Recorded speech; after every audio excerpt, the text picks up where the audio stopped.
Dishonored, for me, first of all, represents adding a new fictional place on the map of important non-existing cities. I draw and I paint, and I was an industrial designer, so technically I was formed to reproduce things that don't exist in a very realistic way. And my tools are mainly light, architecture, and composition. So science fiction cities are my specialty. Industrial designers are again formed and trained to create things that don't exist and to make them appealing. And industrial design in itself is fiction. I specialized in advanced prototypes for non-existing cars, which are absolutely dream objects. And that's why the training is very useful. And historically, people like Sid Mead, who's designed Blade Runner, was an industrial designer, and he had the attention to detail and to craftsmanship to make up a world and make it very believable. So it's a very obvious relationship between science fiction and industrial design. So in Dishonored, you play a supernatural assassin in a steampunk city called Dunwall. And the game has what I would describe as a non-photorealistic art style, led by Sebastian Maton and Victor Antonov. When we first started the project, Raph and I kept saying, this is London 1666. It was the last year of the plague and the year of the Great Fire. The city of London at that point is pivotal to the world and pivotal to history. The early creative influences were historical architectural pictures of London and maps of London. Start with a location. Where is this taking place? All kinds of representations from different artists, painters, photographers, and filmmakers. As a visual designer, Victor works kind of like a historian. He really proceeds with what-ifs scenarios. So, okay, what if instead there was this event happen in history? We looked at specific rooftops, specific smokestacks, and facade ornaments that were very specific only to London and to no other city. When the first design come back is that it looks very real, even though it's not, but it's kind of believable because our brain kind of processes it in a way which just looks like, oh wow, that looks like a place that could exist. And that's why I think his methodology is so powerful to people. On a étudié en gros les fogs, la nuit, la pluie, les skies qui sont très bas en fait et qui pèsent sur l'expérience du joueur. C'était vraiment une approche qu'on avait de ne pas faire un jeu où il fait soleil, très beau. C'est comment infiltrer la lumière, donc c'est tout ce qu'on a étudié en allant à Londres. Ensuite, pour le retranscrire dans le jeu, il a fallu faire un petit peu de développement technique pour essayer de modifier la façon dont réagit la lumière avec les éléments du jeu vidéo, c'est-à-dire dans le brouillard, si on peut faire des haze et faire bloomer nos lights. C'est un bon setup pour un jeu vidéo et c'est une ville qui comporte une rivière, donc c'était très important pour nous, pour les missions qu'on fait dans notre jeu. En fait, on n'a pas l'approche classique du jeu vidéo. On a vraiment voulu revenir à des bases classiques d'art pur, c'est-à-dire les références qu'on a, elles n'ont rien à voir avec... on ne fait pas de recherche sur Google, on ne cherche pas à faire de choses génériques, on veut vraiment créer quelque chose d'unique.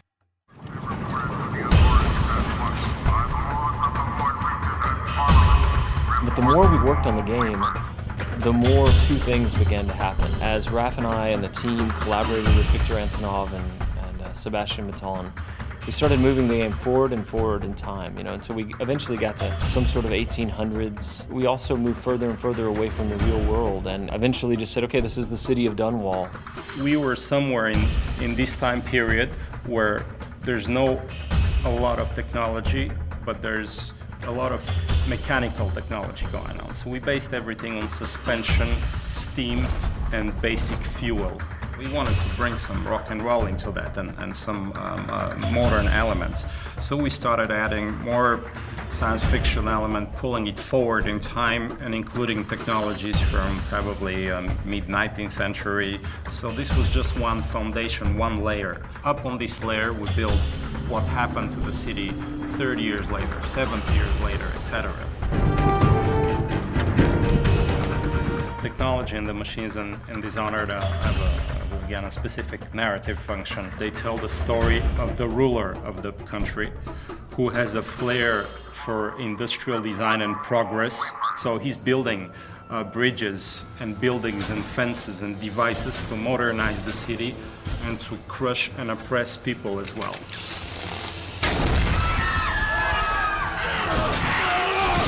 The whaling trade takes off, and there's a brilliant inventor called Sokolov, who's for us a little bit Rasputin, a little bit Da Vinci, a little bit John Dee, and he invents some devices and takes advantage of the volatile whale oil, and then the oppressive government begins to use those devices against the people as a sort of security layer.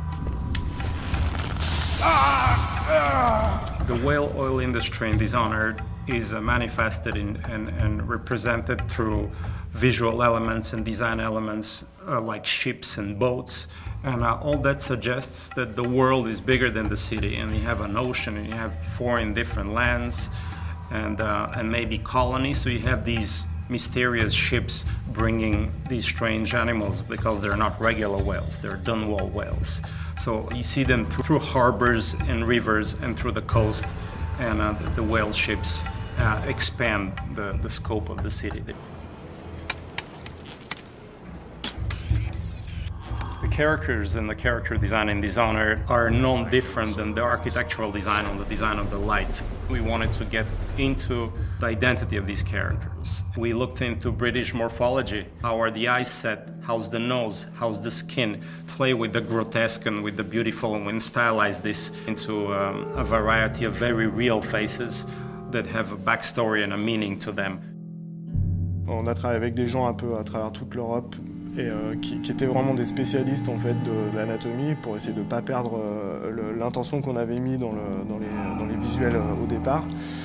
Et on a pris des gens qui étaient spécialisés par exemple dans les silhouettes et dans les vêtements, dans la découpe des plis, la façon dont travaille un jean ou un pantalon. On ne voulait pas justement que ça ressemble à des personnages de jeux vidéo avec des jambes en tube et quelques polygones pour donner de l'effet ou juste des shaders. C'est-à-dire qu'on vraiment travaille la silhouette, c'est-à-dire que nos personnages, on a une approche de loin parce que c'est un jeu de combat, donc on détecte les personnages de loin.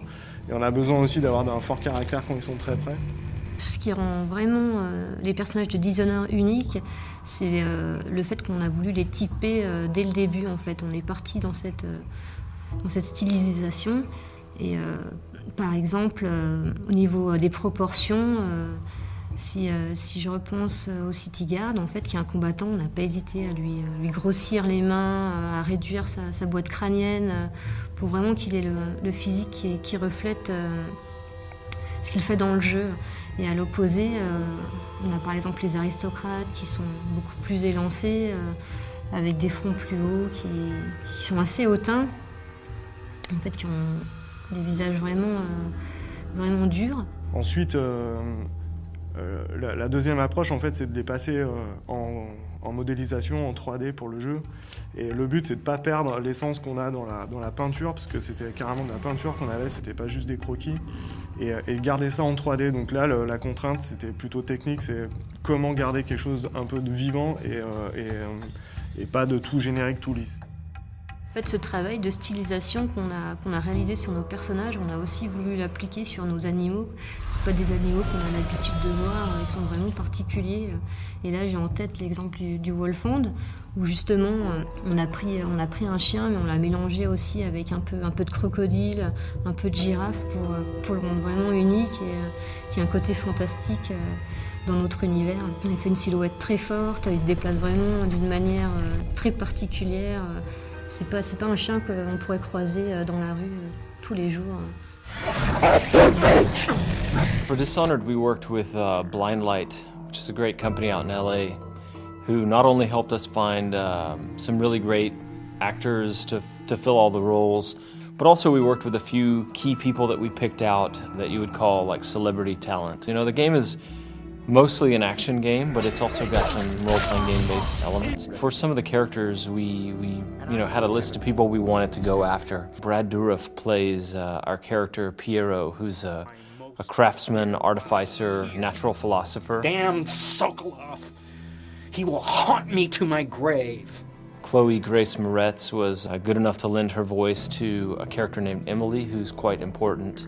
I love getting in the booth and just kind of playing with the different voices and sounds and stuff you can make, and trying to really get the acting through onto the video game. Susan Sarandon, I'm older, so I'm a big fan of hers from even as far back as the Rocky Horror Picture Show days. And she plays an interesting character that I don't want to say too much about right now. So those guys bring their own ideas to what the character's feeling and the intensity. And so just talking purely in narrative terms, I think the voice actors add a level of polish and help the player just sort of like empathize with what's going on. I want the Dishonored world to leave a souvenir and a memory in the player as if they had really been to this place and it moved them. And I hope it would stay in fiction as one of the places that will give people goosebumps and shivers.